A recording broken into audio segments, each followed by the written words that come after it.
Hello, hello, Just Gem here and welcome, or indeed welcome back to my channel. I hope you are having a lovely day. I thought that I might look into creating a series called Gem's Basket of Shame.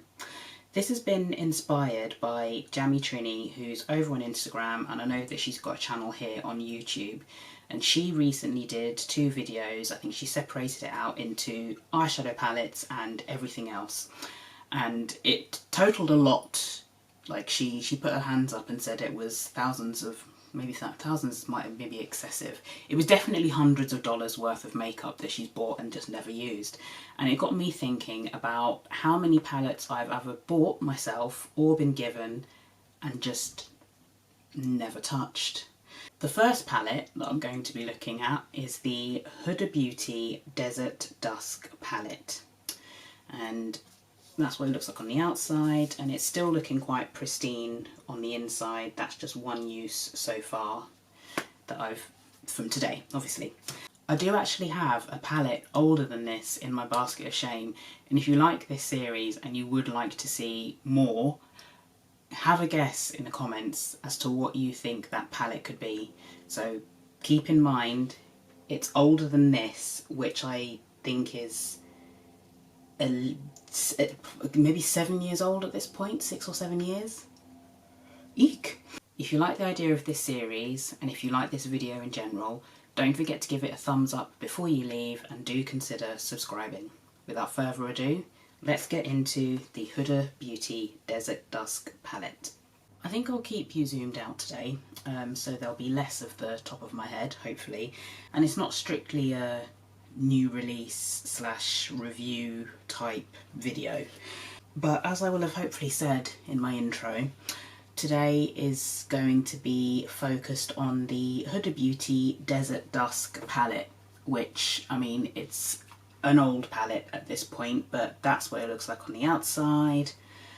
And this is what it looks like on the inside, all untouched. This is a palette that was gifted to me, and Huda's never been a brand that's massively appealed to me. There's a few products that she's come out with that I have enjoyed. So she did those blushes, and I can't remember the name of it because it's probably something exceptionally long-winded, but I think I got the cherry one, and that is delightful.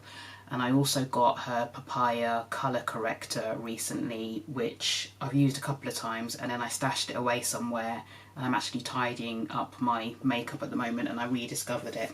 But I do recall liking it on the few occasions that I have used it, and I need to get it out again to help with these massive black circles under my eyes.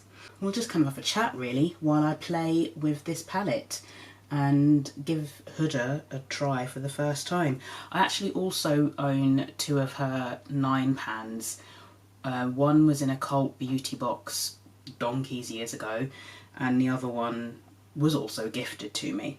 I might kind of try and keep it light and goldy, sort of neutral light and goldy, because that shade Nefertiti, that looks quite pretty. So where's Nefertiti? That's Nefertiti. So maybe these 2 on the lid, with that one more towards the inside. But then Angelic looks nice as well. Maybe these 2 on the lid with Nefertiti on the inner corner, and then I'll figure out the crease shades. Maybe let's try Oud. Today's been a weird day. I woke up this morning, oh that's quite a nice pigmented shade actually, and I do also realise I should probably take the performance with a pinch of salt, because I mean, you know how long Desert Dusk has been out, and I'm not really one to throw away powder products, but I do appreciate that they can sort of dry out over time and perhaps not perform as well as they would have done had you used them when you first acquired them. But yeah, today's been a bit of a funny old day. I woke up this morning to an email saying that my Beauty Bay order containing my... what is the collection called? Something Charms. Anyway, the latest Beauty Bay palette was on its way, and it was going to arrive between 10:30 and 12:30, which is great seeing as I only ordered it yesterday, but also a bit of a pain in the backside because I had arranged to go for a run with some neighbours. Forgive me if you follow me on Instagram because you'll have already heard this rant, and I thought, you know what, whenever we deliver, they'll ring the doorbell, dump the parcel and run back to their vehicle. So 9 times out of 10 when I go to answer the door, I just see a vehicle speeding away and my parcel dumped on my doorstep. And I thought, on the off chance that he rings the doorbell and doesn't decide to do a runner, I do have my phone with me and I am in possession of a Ring doorbell, so I can always just talk to him through my phone, through the doorbell, to say, actually, can you just leave it there? I've just gone for a quick run, I'll be back in 10 minutes. Okay, that's nice actually, this oud shade. So I left just before 10:45, went for this run and came back at about 11:30. It was very short. It's the first run that we've done as this little group of neighbours, and we're not exactly in the best of shape, any of us, so we're going to build up to doing greater distances. But it was quite a nice introductory run, beautiful weather. Came back and I was like, brilliant, he hasn't turned up, so I can now make myself a cup of tea, maybe do a bit of tidying around the house, wait for him to make an appearance. Brilliant. And then I get this email saying failed delivery, and I was like, no, because I had my phone with me. If you'd rung the doorbell, my phone would have gone bonkers with a notification and a very, very loud noise to tell me so. I call BS because, you know, that's frequently what they say, until I checked my Ring doorbell footage, and sure enough, there he was, ringing my doorbell twice, and my phone just hadn't alerted me, which is annoying because when Amazon came for a delivery later on, my phone made the loudest of sounds, imitating the Ring doorbell sound when he rang the doorbell. So why didn't it do that on my run? Most unimpressed. So now I don't know if my order will come tomorrow because it says next working day. I have had deliveries from Every on a Sunday before, but I'm not holding my breath for it coming tomorrow. And to be honest, well, that's what I wanted to film with now. But while tidying up my makeup, I thought, you know what? This could be a good little series to do. And that's not bad. I might go back in. So that was amber I just used. I might just go back in with oud, just to sort of deepen that a bit more. I think oud is the deepest shade in here. Oud and saffron, which is more of a sort of reddy tone. I did say I was going to be maybe like a soft gold look today. I'm just going to swatch Angelic and Celestial on my wrist. See, they feel quite dry. I do wonder how they would have felt. I'm thinking Angelic on the outside. So I'm going to use my finger. So actually that's not bad, you know. That's not bad at all. Wow, okay. It's taken me a bit by surprise there. I wasn't expecting that. My mum's coming to visit and stay for a while later this month.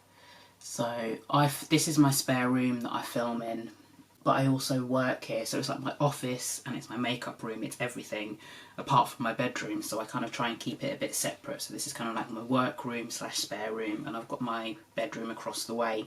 And when my mum obviously comes to visit, it's just gonna be, like when she's come before, it's not been for too long, so I've just worked downstairs and that's been fine. Is that different? Is that looking any different? It's quite similar in tone, but also quite nice. It's quite delicate.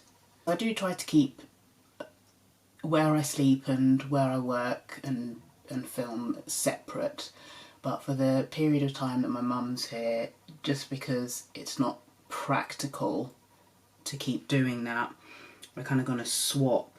So I can't use this bedroom as a bit of a dumping ground in the way that I normally do when it's just me here and I have an array of makeup behind me piled up, mostly just out of view, but if you look closely you'll kind of occasionally see bits and pieces poking out behind me. Are these duochromes?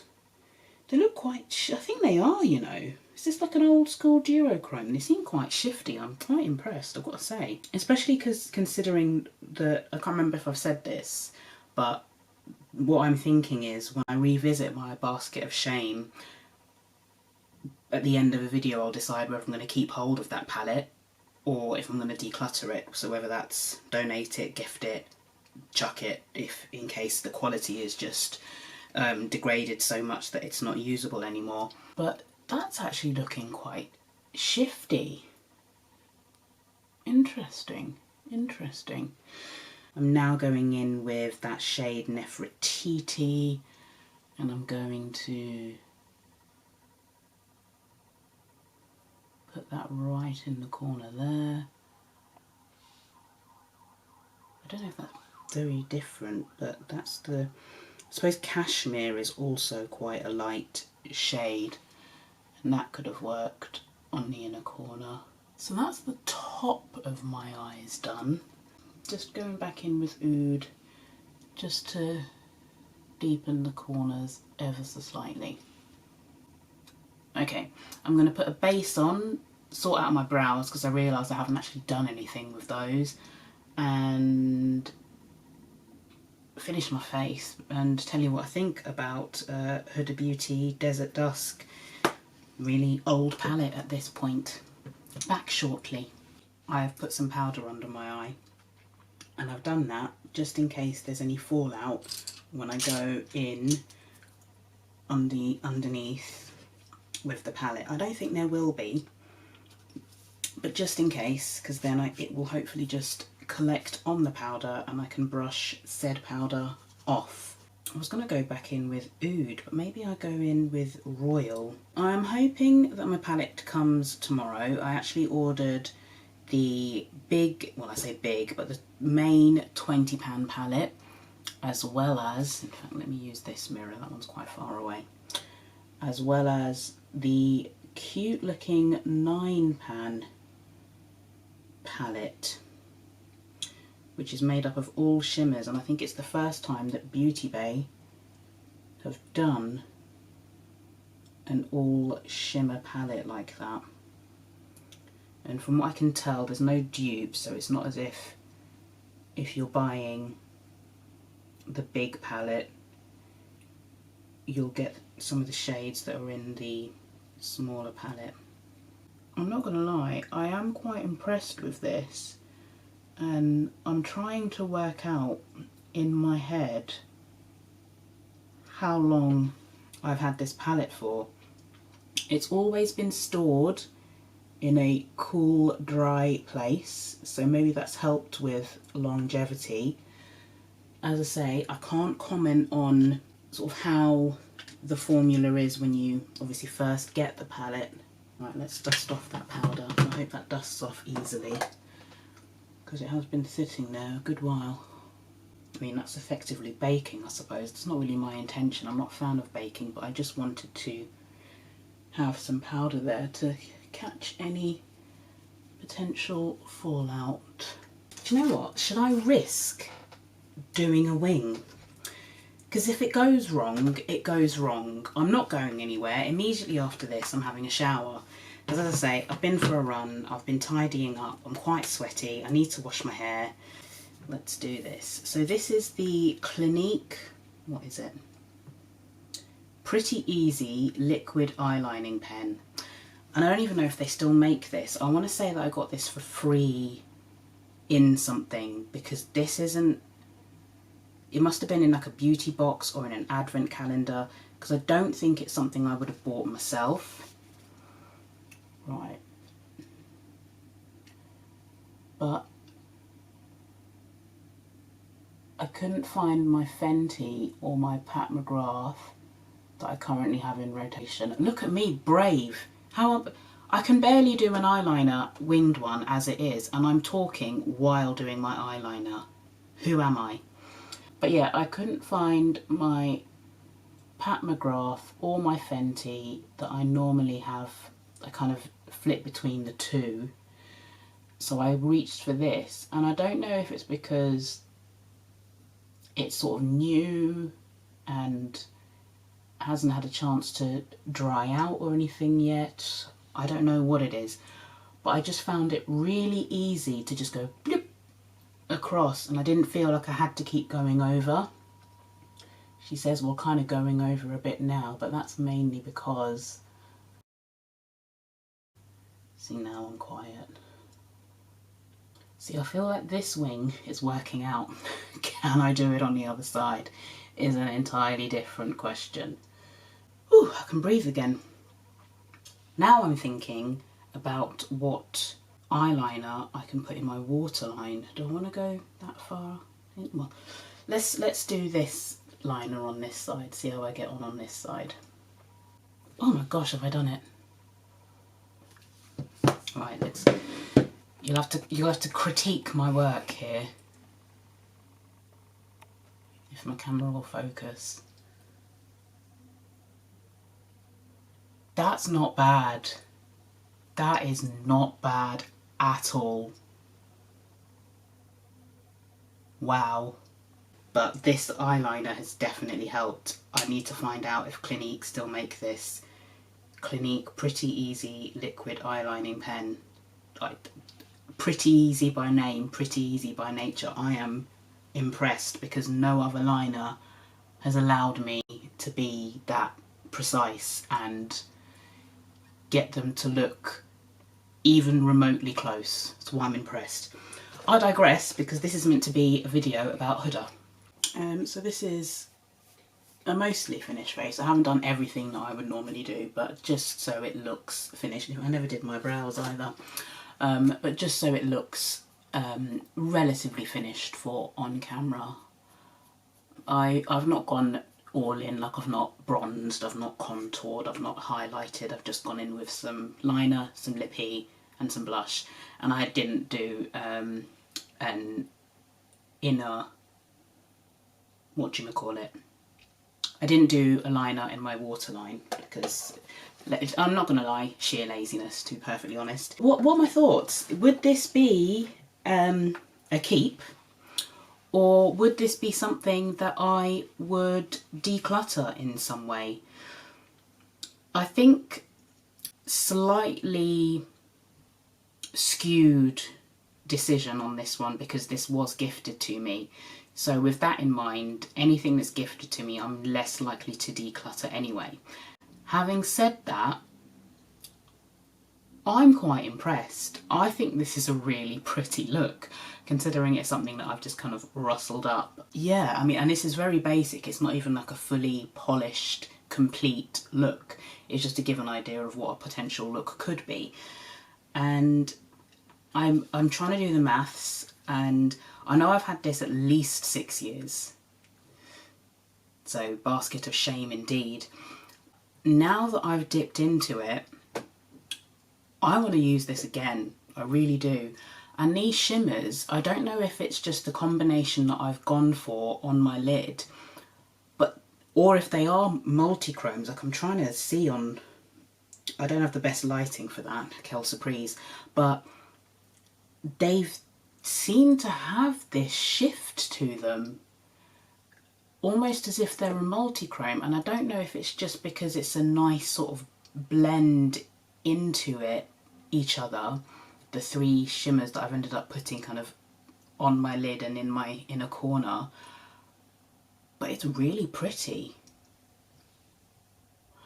I don't know why I've never really rated Huda that much, and I can't even say it's because I've used a palette of hers in the past and I didn't like it, because the palettes that I have from her, I just never used them.